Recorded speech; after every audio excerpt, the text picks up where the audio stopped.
L'envoyé spécial du secrétaire général des Nations Unies pour le Sahara occidental, Staffan de Mistura, est à Tindouf pour rencontrer les principaux dirigeants du Front Polisario et les autorités de la RAST. Cette tournée intervient dans le cadre des efforts pour faire avancer le processus politique de résolution du conflit au Sahara occidental.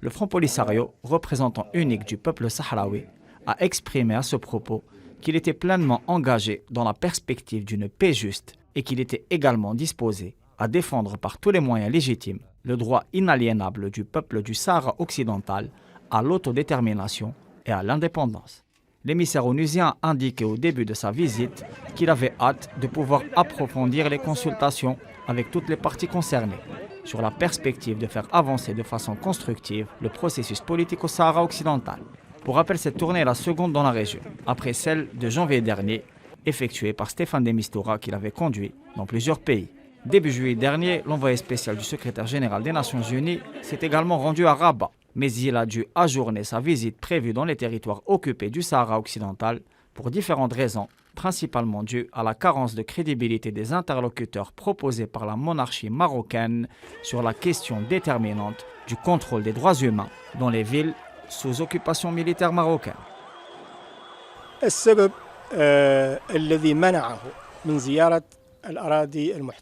La raison qui l'a empêché de se rendre dans les territoires occupés du Sahara occidental est connue de tout le monde. C'est clairement le refus des forces d'occupation qu'ils puissent rencontrer les citoyens sahraouis des territoires occupés et qu'ils soient le témoin oculaire direct de la répression et des violations récurrentes perpétrées par les forces de sécurité marocaines. Sidi Mohamed Omar a regretté que l'occupant marocain continue d'arborer une attitude négative consistant au blocage systématique et à l'obstruction du processus de paix, comme il l'a fait avec les 4 émissaires précédents,